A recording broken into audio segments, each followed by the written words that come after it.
A base da verdadeira produtividade é o coração alinhado. A raiz é o coração. O orgulho nos torna otimistas ou pessimistas. A falta de descanso é um vício e não uma virtude. Nós procrastinamos por ira ou perfeccionismo, ou preguiça. Além disso, o temor de homens nos leva a não dizer não.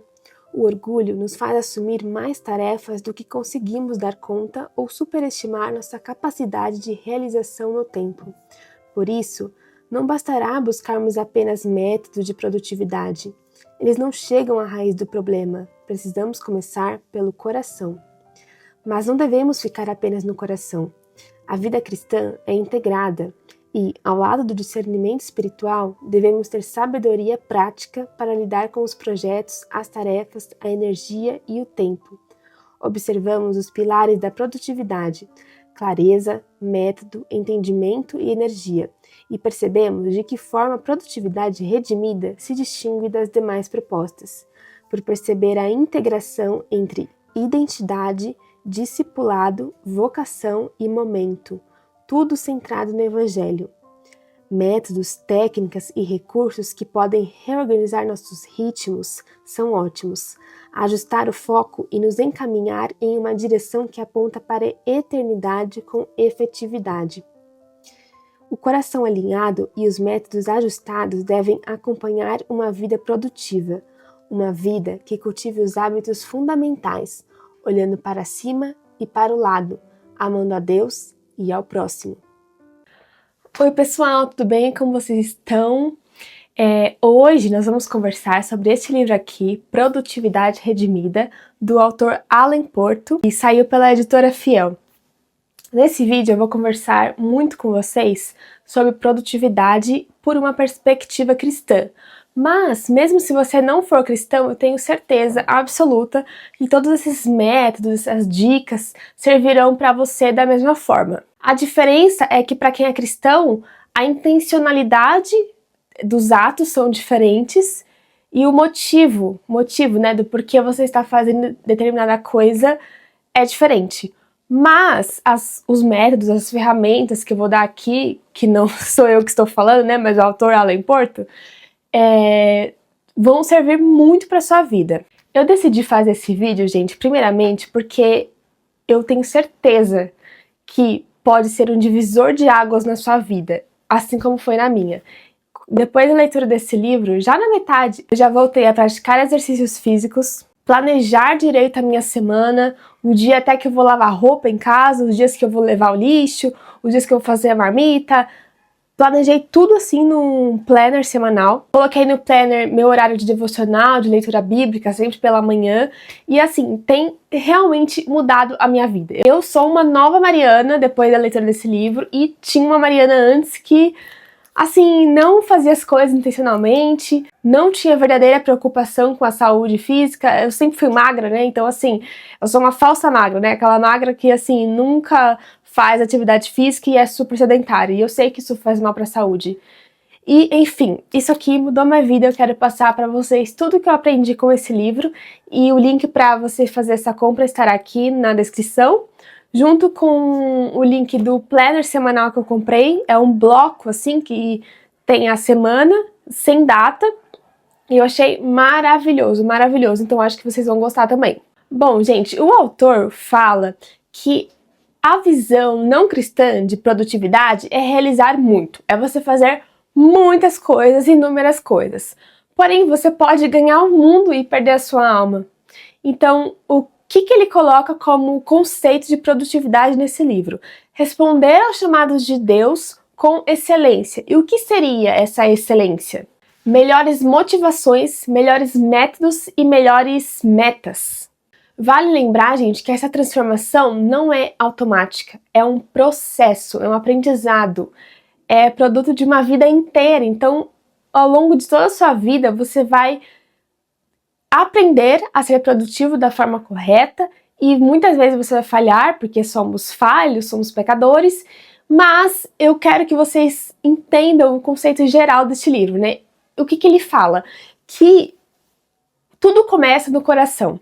Um coração que não está alinhado vai acabar fazendo com que você distorça todo o resto da sua vida, o seu trabalho, o seu relacionamento, tudo.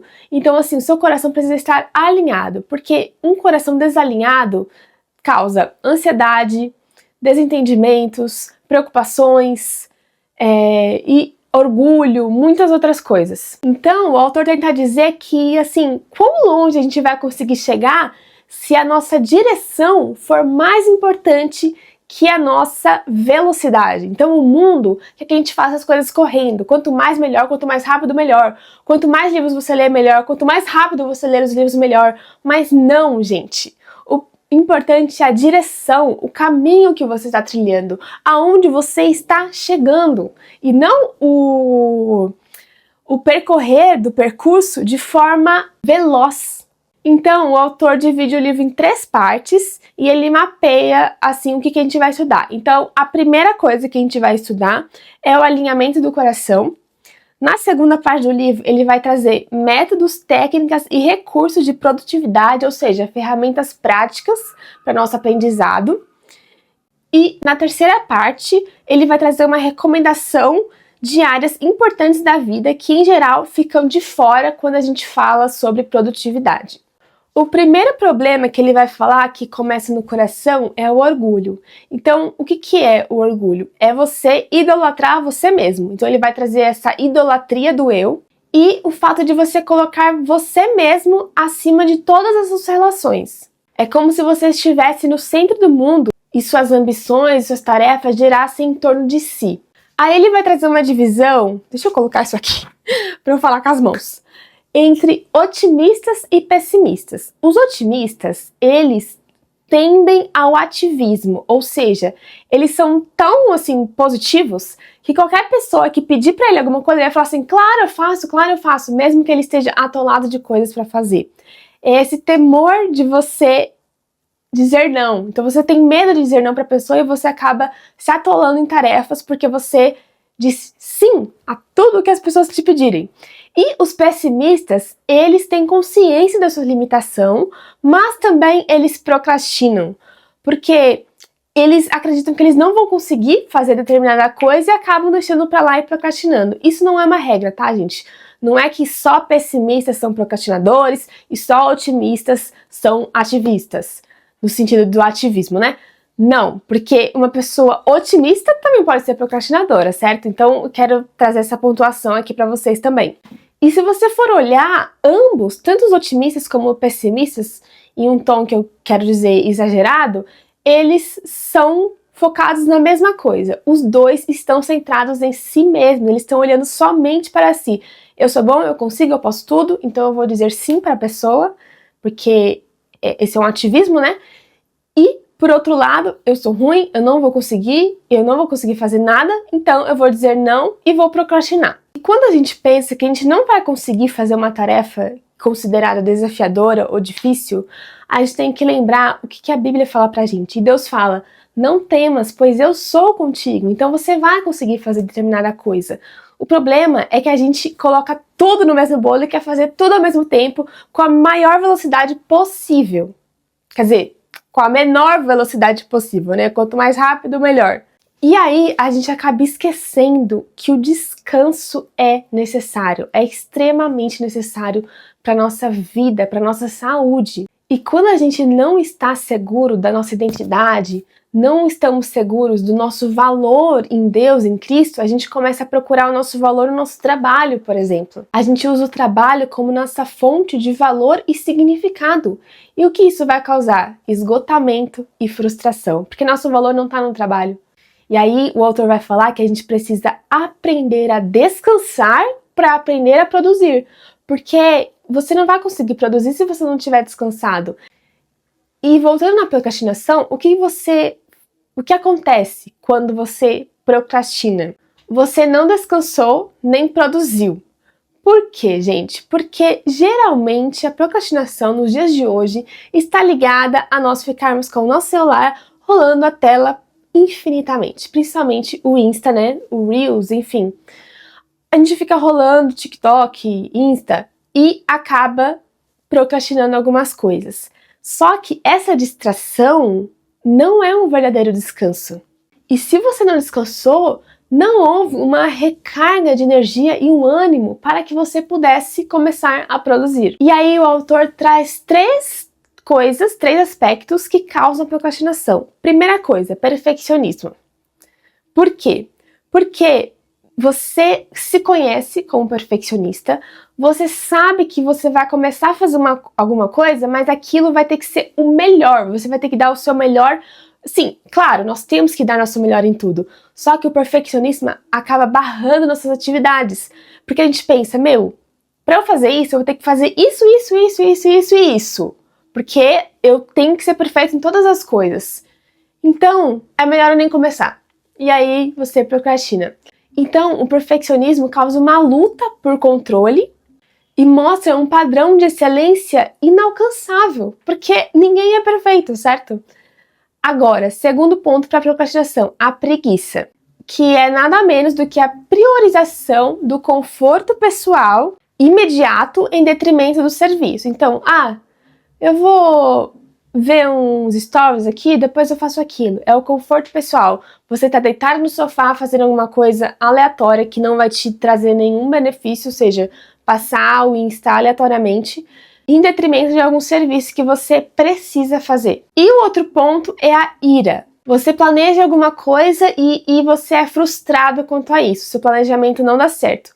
Você fica irritado e começa a ter um desgaste intenso de energia e acaba procrastinando. E na parte 2, o autor vai trazer os 4 pilares da produtividade. E o que fez assim, gente, o que me virou a chavinha foi entender que nós somos seres integrais. Ou seja, não há essa separação de sagrado e secular, porque Deus é Deus na totalidade da vida humana. Deus é o Deus do seu corpo, da sua mente, do que você faz, do que você fala. Então, quando eu entendi isso, que tudo que eu faço está ligado à minha fé, a minha produtividade está ligada à redenção de Cristo, eu comecei a mudar tudo. E para isso eu tive a ajuda, claro, do Alan Porto com esse livro maravilhoso. Então eu vou trazer aqui para vocês os 4 pilares da produtividade. Primeiro pilar, clareza, ou seja, o que devemos fazer. Então você vai pegar um papel e vai colocar assim, clareza, o que eu devo fazer? Vai colocar na semana tudo o que você tem que fazer. Por quê? Porque a gente precisa de clareza para ser produtivo, porque a confusão, ela é a mãe da improdutividade. Então, se sua mente está super confusa com tudo que você tem que fazer, você vai ser improdutivo e vai procrastinar. Sem saber o que devemos fazer, como fazer, por que devemos fazer, a gente vai acabar procrastinando, porque a gente vai ficar paralisado e vai ceder à distração do nosso celular. O segundo pilar é o método, ou seja, como fazer. Qual é o sistema que você vai empregar para ter os seus resultados bem definidos? E por que você precisa de um método? Porque a falta dele nos leva a gastar tempo, energia e recursos de modo desordenado, o que vai levar a gente ao esgotamento e, mais uma vez, à procrastinação. Terceiro pilar, entendimento. O entendimento é o modo da gente perceber nosso chamado, nossos projetos, nossas tarefas e nossas responsabilidades. Então, é o modo como você enxerga tudo o que você precisa fazer, o modo como você enxerga a sua realidade. E o quarto pilar é a energia, ou seja, você precisa valorizar a sua alimentação, o seu sono e a atividade física. Deus nos criou para sermos seres integrais. Então você precisa fazer isso. E não é aquilo, eu preciso dar conta de tudo, então eu vou ter que fazer meu trabalho, priorizar tudo do trabalho e não priorizar o meu corpo, a minha mente. Gente, vocês precisam priorizar vocês, porque como eu falei, se você não se priorizar, você não vai conseguir priorizar as outras coisas. Se você não tá sua mente ligada aqui a Deus, você também não vai conseguir ser produtivo. Porque o autor tem uma frase excelente que eu amei, que é: se você não ficar de joelhos, você não vai conseguir ficar de pé. Então, a sua vida com Deus está totalmente relacionada à sua vida com o próximo e sua vida com o seu trabalho. E aí, o que ele vai fazer? Nós vamos computar esses 4 pilares que a gente pegou e adicionar os 4 pilares da produtividade redimida, com base na nossa cosmovisão, ou seja, nossa visão de mundo de acordo com a nossa fé. Na verdade, não são outros pilares, né? São 4 aspectos da produtividade redimida. O primeiro, identidade. Quem é você? Quem sou eu? Então, nós precisamos entender quem somos à luz da Bíblia. E quem somos? Somos filhos. Somos filhos amados, herdeiros, perdoados, justificados, adotados, reconciliados. Somos povo de propriedade exclusiva de Deus. Então, isso a gente precisa entender. O nosso valor não está no que a gente faz, mas no que a gente é. E você é filho amado de Deus. Então, vocês precisam entender isso. Segundo aspecto, discipulado. Quem eu devo me tornar? Então, ok, já somos filhos amados de Deus, isso você entendeu. Mas devemos nos tornar pessoas transformadas, crescendo a cada dia mais, crescendo em santidade, um passo de cada vez. Então, você primeiro entende quem você foi chamado para ser, exerce esse discipulado e aí você vai conseguir ser produtivo nas suas tarefas. Terceiro aspecto, vocação. O que eu tenho de fazer? E aqui um aspecto importante que ele traz é que a vocação não está somente ligada ao aspecto profissional, mas também a diversas áreas da vida, porque quando criamos responsabilidades, também respondemos a Deus. Qualquer serviço lícito, realizado de boa consciência, glorifica a Deus. E não só glorifica a Deus, como promove o bem do outro. A gente sempre precisa pensar na nossa relação com Deus e com o próximo. E o quarto aspecto que eu achei importantíssimo é o momento. Que momento você está vivendo agora? Ou seja, o momento fala das nossas circunstâncias atuais, as quais mudam ao longo da vida. Uma hora você está solteiro, outra você está namorando, outra você está casado, outra hora você está com um bebê. Então vai tudo mudar na sua vida. A gente, ao longo da vida, vai tendo novas possibilidades e novas limitações também. Se o seu momento agora é de parar e de se recuperar, por exemplo, aceite o seu momento. Aceite essa circunstância de bom grado, porque o seu valor, mais uma vez, não está na sua produtividade. Então, por exemplo, você está com um bebê agora, você não vai ler a mesma quantidade de livros que você lia, você não vai fazer as mesmas atividades que você fazia, mas o pouco que você faz já tá bom, porque é o momento que você está vivendo.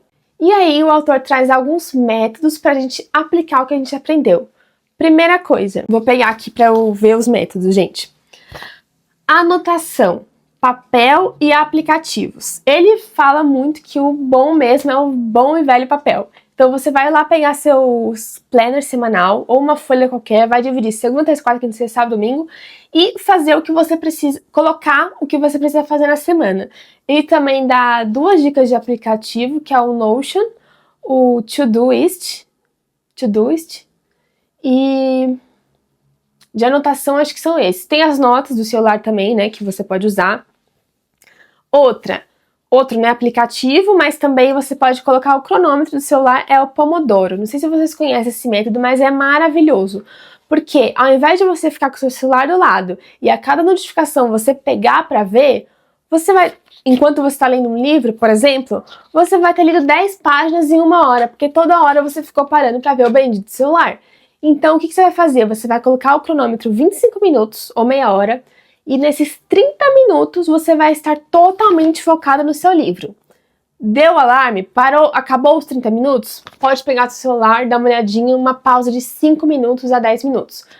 Deu esses 5 minutos? Você vai parar de novo, vai voltar na sua leitura ou no seu trabalho, seja o que for. E isso vai te ajudar muito a ser produtivo, tenho certeza. E aqui, gente, ele traz uma coisa que pra mim foi fundamental, essencial entender isso. Ele traz uma divisão das demandas. Então, todas as demandas que nós temos, nós precisamos ter uma divisão clara de demandas importantes, urgentes e circunstanciais. O que são demandas importantes? São aquelas que têm relação com nossos valores e nossos objetivos. Então, assim, eu tenho que agradar a Deus com a minha vida? Sim. Como eu cuido do corpo que Ele me deu fazendo atividade física? Então, isso é muito importante. Cuidado do meu sono, cuidando da minha alimentação. Isso é uma demanda importante da minha vida. ter o meu momento com Deus, meu momento devocional, importante. Demandas urgentes são aquelas que você tem prazo para cumprir, geralmente as demandas de trabalho, então essas vão ser urgentes. Então é como se fosse uma pirâmide. Em primeiro lugar, tem as suas demandas importantes. Em segundo lugar, as demandas urgentes, aquelas que têm prazo. Em terceiro e último lugar, as demandas circunstanciais, que são as demais tarefas, sei lá, qualquer outra coisa que não se encaixe em importantes e urgentes. O que acontece? A gente costuma inverter essas coisas. E a gente prioriza as demandas circunstanciais, ou seja, nós já acordamos, pegamos o celular e ficamos rolando a tela do Instagram. Forever and ever and ever. E aí, as nossas demandas importantes e urgentes vão ficando para lá, sendo que elas precisam estar em primeiro lugar na nossa vida. Então, o que você vai fazer? Você vai coletar o que você precisa fazer, processar, pensar se aquilo está certo, aí você vai organizar num papel, no aplicativo, seja o que for, você vai revisar se você precisa acrescentar alguma coisa ou tirar, e depois você vai fazer. E aí, no fazer, ele tem uma regra muito legal, que é a regra dos 2 minutos. Que é assim, se você tem uma coisa para fazer e ela vai levar 2 minutos, faça agora. Eu preciso tirar o lixo hoje. Vai tirar 2 minutos, vai levar 2 minutos para você puxar a sacola, amarrar a sacola e deixar para jogar o lixo? Então faça agora. Porque a gente pensando no que a gente tem que fazer, quando são coisas pequenas, a gente acaba procrastinando. Então, se levar 2 minutos para fazer, faça naquele momento que você lembrou. E na terceira parte, ele vai falar pra gente que glorificar a Deus com verdadeira produtividade é seguir o caminho da obediência aos 2 grandes chamados do Senhor. Quais são os 2 grandes chamados? Amar a Deus sobre todas as coisas e amar o próximo como a nós mesmos. Aí ele dá uma frase aqui maravilhosa. Então, o que envolve sermos pessoas constantes, né? E obedecermos a esses chamados de Deus. Olharmos para cima, para o Senhor, para o lado, para o próximo e para frente, para a eternidade. E aí ele vai falar sobre como a gente pode cultivar esses hábitos. Então, ele vai falar assim: primeiro, torne o hábito claro. O que pretendo fazer e como? Ok. Eu pretendo fazer atividade física. Como eu vou fazer? Aqui no meu prédio. Beleza? Check. 2. Torne o hábito atraente. Rituais de motivação. Qual vai ser a motivação? A minha motivação está sendo um grupo de apoio que eu criei. Grupo de apoio Fit. Então, eu coloquei não, né? Entrou lá no Clube do Livro. Quem já pratica esporte, já pratica atividade física e as que não praticam, e acabou, gente, me motivando muito, muito, muito, muito. Cria um grupo aí com as pessoas que você vê nos stories, que sempre estão correndo, malhando, praticando atividade física, para uma influenciar a outra e motivar a outra. Isso vai fazer com que você fale: nossa, hoje eu vou mandar foto no grupo que eu tô treinando, então eu vou lá treinar. Já vou me trocar, já vou colocar a roupa, prender meu cabelo, tomar café e depois eu vou. 3. Torne o hábito fácil, ou seja, dê pequenos passos entre você e a prática. Por exemplo, gente, eu não sou uma pessoa que gosta de atividades físicas, mas eu entendi que eu preciso fazer. Então, qual vai ser meus pequenos passos? Fazer aqui na academia do prédio ou na minha própria casa. Comprei esse pezinho aqui, ó, fazer. Então, eu tô fazendo exercício tanto em casa, com o meu tapete aqui de pilates, e na academia do prédio. Então, é isso. É você dar pequenos passos entre você e a prática. Não tem academia no seu prédio? Comece então na sua casa, compra um tapetinho, comece a fazer. Tem vários exercícios no YouTube que você pode procurar e faz. 4. Torne o hábito satisfatório. Isso envolve recompensa. Então, por exemplo, se eu treinar os 3 dias da semana, eu vou poder comer o que eu mais gosto, açaí com leite em pó, que é o meu caso, gente. Estou fazendo isso. Minha recompensa é meu açaizinho com meu leite em pó, açaí de preferência sem açúcar adicionado, né? Então, é isso. E entender que entre os hábitos fundamentais está o seu investimento na vida com Deus. E já fala, isso é um investimento. E ele fala que alinhar o coração em primeiro lugar é andar com Deus. Sua alma precisa de nutrição espiritual, ou seja, é uma necessidade do ser humano. E ele fala sobre a gente ter relacionamentos intencionais com as outras pessoas. O que é ter relacionamentos intencionais? Bom, gente, a gente vai conversar com o nosso amigo com intencionalidade para manter aquela amizade. Então, isso vai demandar tempo, atenção, ou seja, você não vai ficar mexendo no seu celular enquanto está conversando com a sua família ou com seus amigos. Honestidade e gentileza. E aí eu vou ler para vocês a última frase que ele colocou aqui sobre produtividade, sobre o caminho da produtividade, que é: o caminho da produtividade redimida é o caminho do deleite em Deus. E nessa trilha, o coração é alinhado, o nosso foco ajustado. Assim, o esgotamento pode ser vencido, a organização pode ser encontrada e nossas ações se tornam mais efetivas. Se você tem um livro aí, na página 254 tem um resumo perfeito do livro, que foi o que eu li para vocês no início desse vídeo. Passaram umas ceninhas eu arrumando a cama, então eu li para vocês todo o resumo do livro. Vou só mostrar para vocês o meu planner que eu comprei na Amazon. Este planner semanal aqui, achei lindo, lindo. Tem várias opções, mas eu escolhi essa que eu achei bem bonitinha. Então tem segunda, terça, quarta, quinta, sexta, sábado, domingo, to-dos, ou seja, para fazer, e notas. Eu não preenchi isso aqui, na verdade eu fiz só um código de cores, tipo assim, o que é tarefa de casa eu coloquei em vermelho. O que é tarefa para minha vida, importante para minha vida, por exemplo, se você faz fisioterapia, alguma coisa, você coloca de uma cor também. Enfim, isso foi essencial. E é isso, gente. Podem entrar no link aqui embaixo e comprar esse livro com o meu link, por favor, para me ajudar. E se inscrever no canal, curtir esse vídeo, deixar seu comentário se você gostou, se alguma coisa que eu falei te fez repensar sua vida. E é isso. Até a próxima quinta.